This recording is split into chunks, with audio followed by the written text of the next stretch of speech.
definitely a chance to self-scout, see where we're at in terms of, tendencies, try to break those tendencies as you move forward.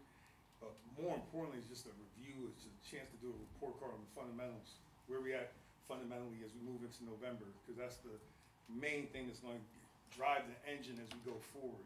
So, whether it's tackling, block destruction, our pass defense, our leverage and coverage. So a lot of stuff to be able to review that, be able to give the guys good feedback where we're at in terms of what we're doing well, what we're doing poorly, what we need to take out.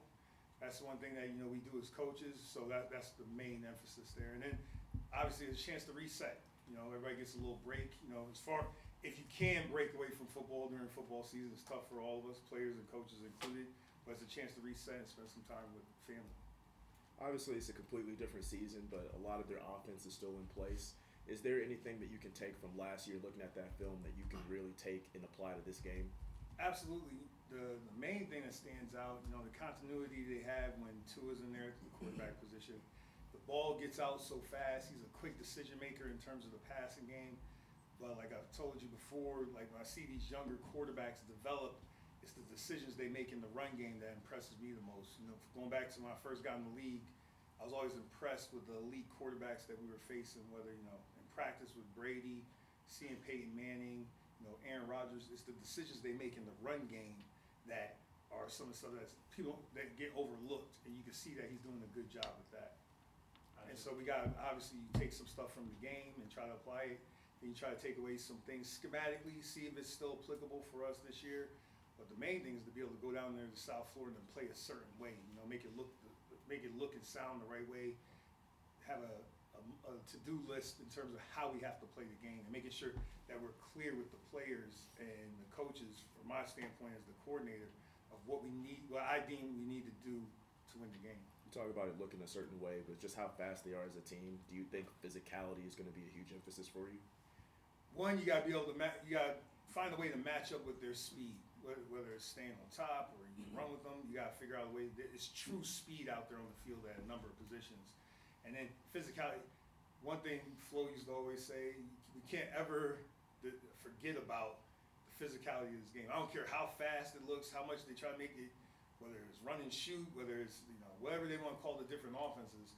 NFL football is a physical game, especially as you start to move into November and we're starting to ramp up to after Thanksgiving. You can't ever forget the physicality of the game.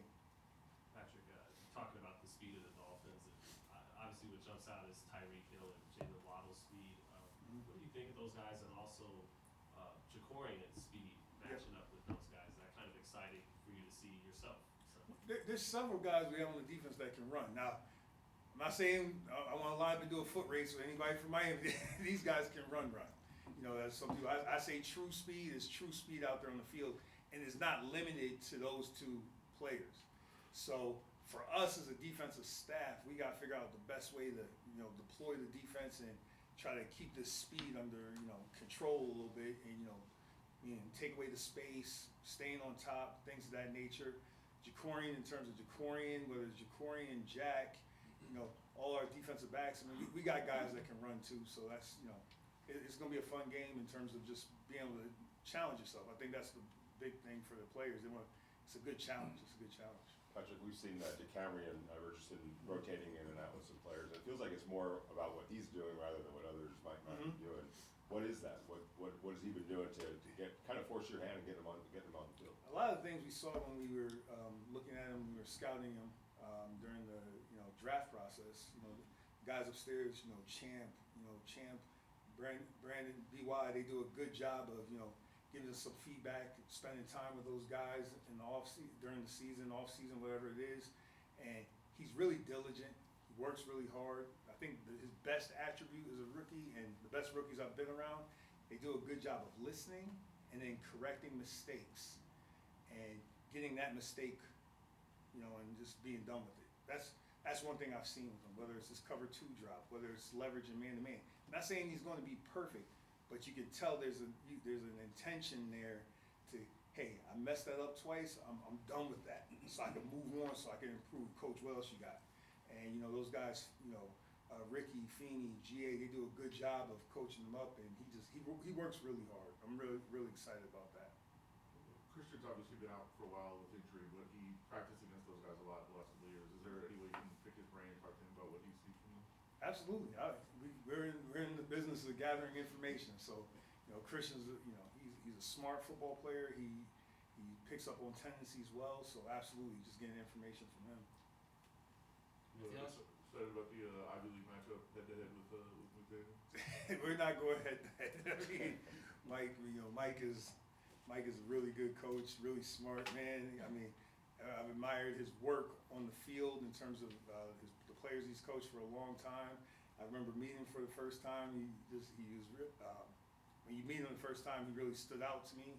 And then his football IQ and knowledge, you can see how he's able to, challenge the defense schematically, how he's built the team along with their personnel department. But Mike he has a vision of how he wants it to look, and the ability. He's a good teacher because he's able to convey that vision, make sure the guys understand it, and be able to see the number one offense last year. It came to fruition. Well, last one, Carter. A big part of that offense is those in-breaking routes with just that timing and the anticipatory passing that Tua is able to do. Yeah. How do you prepare for something like that where the receiver may be attached at the hip when the ball comes out, but once it's there, then he's got right on that break at the route. Like, how does somebody prepare for that? The first thing you got to talk about with their offense now. Again, I get all the in-break. They run the ball now. You know what I mean? So, to me, it's beautifully designed because they're placing the hook defenders in a conflict. There's inside run. There's outside run. They're trying to draw those guys up to put them in the conflict. Sorry. And Tua is able to hit them in the spot. So, to me, it's about the design of the offense. That's why I talk about the vision that Mike has. It's a beautiful thing to watch in terms of if you appreciate football.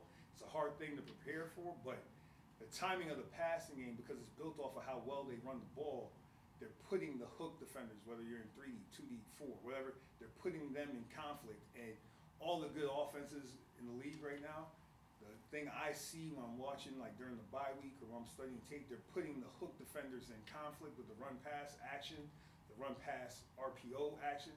And to me, that's made it tougher than, again, it's just made it tougher, and they do a good job of marrying the two up. Cool. All right, thanks. All right. Thanks for Thank that. you.